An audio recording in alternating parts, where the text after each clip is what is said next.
दोस्तों बात करते हैं चेरी कोफ सिरप के बारे में। ये एक कप सिरप होती है।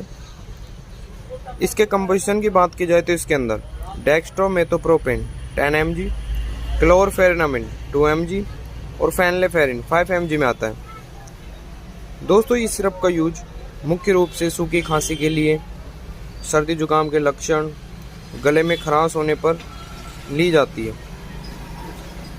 इसके अंदर चेरी फ्लेवर आता है, आप इसको आसानी से ले सकते हैं। तो दोस्तों ऐसे ही दवाएं संबंधित छोटी और महत्वपूर्ण जानकारी के लिए हमारे चैनल को सपोर्ट करें।